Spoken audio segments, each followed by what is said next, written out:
Hello everyone and welcome. My name is Orca, and in this video I will cover the Procyon ship. It's a Federation rank 8 destroyer. It's a really nice ship for those who like the whole maneuverability idea with some general characteristics only destroyers can offer, like huge health pool and huge damage output.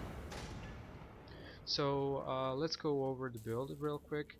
So when you're starting your first grind or whatever for a first destroyer, that's probably going to be rank 8 for instance, and you don't know anything about destroyers and stuff. uh, After some reading through and some general info, when you start your uh, build, you will have this menu available. So what I would go for in Procyon, I would totally go for engines, because that's the main strength of the Federation ships. Federation ships have a nice base stat on maneuverability in general, and they are pretty much the best all-rounder ships in the game. You can pretty much build them up to whatever idea you come up with. So with this destroyer, there's plenty of options to go for. You can either build it really tanky. For instance, you can go for shields and hull as a very basic kind of idea, or whatever you're thinking of. But as a base kind of build, as a beginner's build, I would totally go for the special module that offers the Federation Energy Router. So you have 60% more speed bonus and the general weapon damage amplification and regen on shields options. So that's pretty much the best thing you can go for. It's a must have. uh, the Empire and the Jericho are not really that helpful unless you're going for a tanky build, and in that case I would go for Jericho Energy Router for the shield regen. Only those cases. In any other case, I would go for Federation Energy Router. As for the level 4 bonuses, you have rotation speed, afterburner energy draw, and maximum speed increase. So the difference between this class, the Federation version of the destroyer, in comparison to others, it doesn't have any energy issues like the others have. It does have a bit, but that's not a huge minus, so to say, as it is for the others. So you can go for either, let's say, rotation speed, which gives a huge maneuverability to this ship, or you can go for the maximum speed increase. Both are good, depending if you really like more speed or being more agile.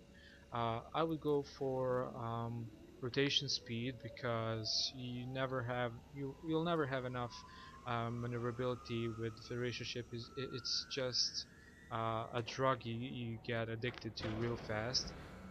Other than the level 4 bonuses, we have level 8 bonuses. They are the usual stuff: power increase, cooldown reducement, and energy drain. So in this case, well, you can go either for the cooldown if you're thinking of tactical kind of a play, if you have that much experience. As for the power, well, there's not much to amplify, but it's a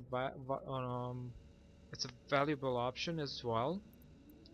So I would probably go for the energy drain just for the sake of it, because I like to burn the afterburners a lot. So you're probably going to be fast and agile and everything, and you will need all the energy you can get.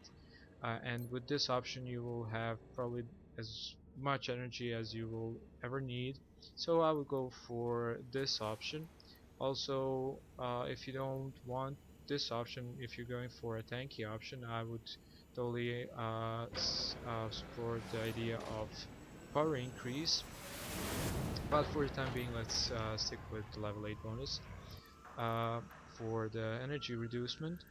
So, if we are speaking of the Federation as a maneuverable ship, you should always have two or three engine slots.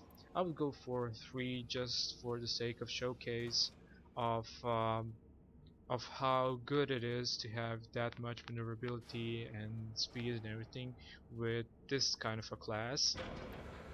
And I would totally go for hull slots and a shield slot, because one shield slot is just a must have, because this ship has a nice amount of shields, and it would be a waste to not even equip at least one kind of a resistance module. So I would go for shields, one slot at least, and probably one or two slots on hull, because hull is really important in all of the destroyers at some point. Not as much as important as it is for the empires, but it's important at some level. So you can build it like this, or you can go for a bit more energy regen. It all depends on what you like in this ship. But you should always try to build it as a maneuverable fast ship, which is the main strength of this ship. The weaknesses is mainly in damage output, perhaps. It won't be as Empire Destroyer in terms of damage output, but it will be close nonetheless. Uh, Other weaknesses, perhaps not as much tanky as the others. So you are looking at nice, fast ship, agile ship, which will be difficult to hit with enemy destroyers. So enemy destroyers will have some issues with hitting fast, agile Federation destroyer. So that's the main pros. The cons, not so much tanky. The damage output is medium. So that's pretty much the very basics on this ship. You have a nice amount of shields and hull, which is so-so between pros and cons.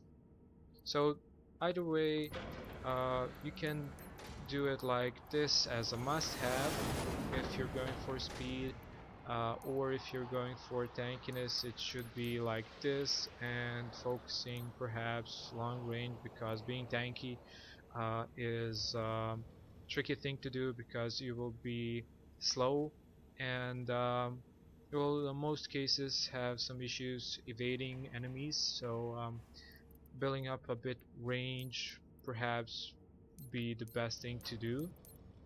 So in any case, that's the basics around how to fit a Federation destroyer. So let's move on to the build. My build is basically a beginner's build, which will help you devise a better tactic, a better uh, build quality over time with some experience. So what I did is I went for three engines. Two of them are speed amplification, and one of them is rotation amplification. So all three mods are for agile movements, maneuverability in general. The other three I put into shields and hull, because I want to be viable at some point in my game. So I have a shield slot for EM resistance.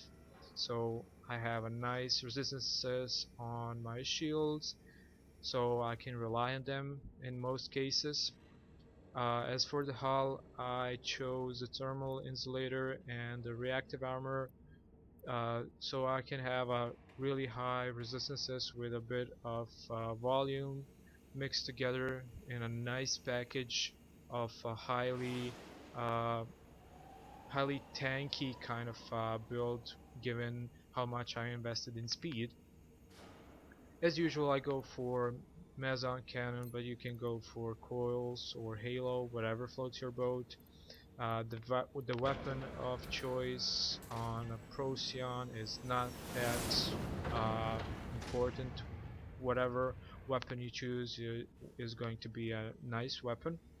As for the missile slot, I really don't think that either of these two are the best ones, because there's a small thing you should know about the Federation destroyers.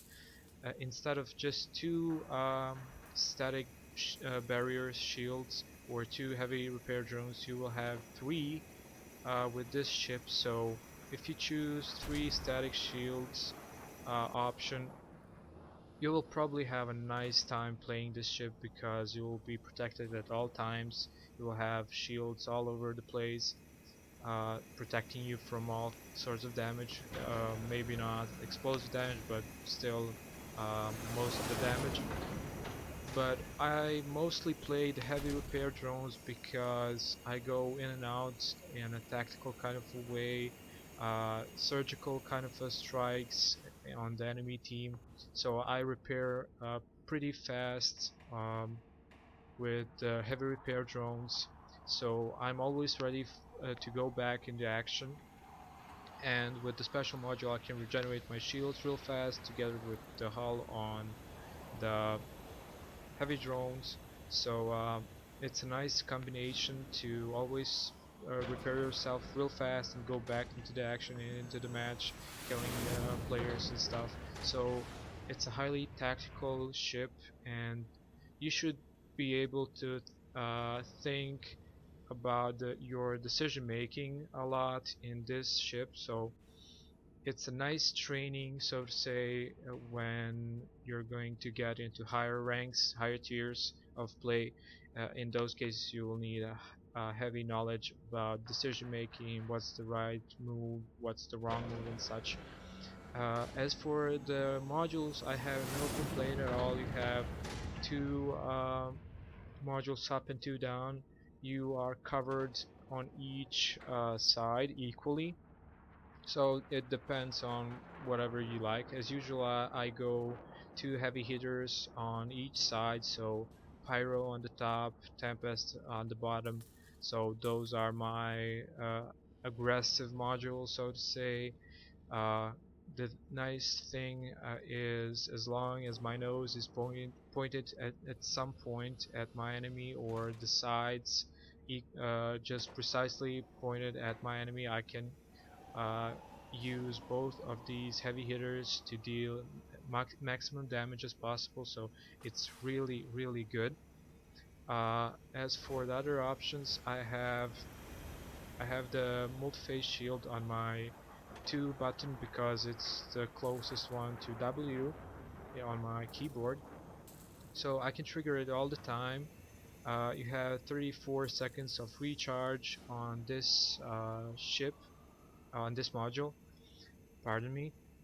So with the multi-phase shield, you can uh, pull off the maximum uh, survivability of your shields before getting damage to your hull. So it's a invaluable module for tactical play. You just press it and go straight into the battle, fight your way through and go back while the multi-phase cools down. And also you can choose between the wormhole projector or the turrets, depending on whatever you are thinking of. Wormhole projector would even up the chances of your ship being maneuverable and everything. With teleporting all over the place and moving so fast, you will be the most OP ship in the battle, depending of course on your skill on piloting this ship. uh, it's really important to know how to utilize the wormhole projector, or if you don't want to, you can also go for the turrets as a means of defense. So this is my beginner's build. So let's move on to the crews. So the crew implants are basically uh, the same all the time, depending on the destroyers, on the rank 8 destroyers. So resistance on hull, uh, reduced main weapon spread if you're using mesons, or if you just need the incoming control inhibiting effects tuned down a bit. This one is a must-have because of the resistances you get on your shields. The rank 4 implants, whatever you choose, you can't go wrong, so I will just skip them. The rank 5 implant is really important for the rotation speed, it's a must-have. And as usual for the rank 6 implants, you can go either for the weapon damage in mesons or the projectile speed if you're using any other weapon besides mesons. And as for the rank 7 implants, you can go for the afterburn energy reduce uh, option implant because you will be using afterburners all the time, so it's a nice option. You don't need the max capacitor volume or whatever increase, and you don't need although you can use this one as well because you have a nice amount of shields, but it's not really that useful as it is having afterburners reduced in terms of consumption. As usual, the rank 8 are totally useless for destroyers because they are about multi-purpose modules which you don't have in destroyer. So the active modules are mainly active modules, support modules, so uh, this may require a change in future. So until then, the rank 8 implants are pretty much useless. So this is about it for the Procyon. This build is a mid-range build as usual. No close range, no long range, because being an all-rounder is all about the mid-range and being able to get out of various different situations. So with this build, you should be able to devise a better build for your playstyle, for your general tactics and stuff. And um, I hope you have fun with this kind of a build and devise your own build of this one. This is not the best build, this is not the only build, so that's the charm of Destroyer. You can build whatever you want to build. You can play whatever you want to play. It's all up to you. So if you liked the video, subscribe, like. Um, if you have any requests, questions, put it in the comment section below. If you didn't like the video, download it. Let me know what you think, and until next time, see ya.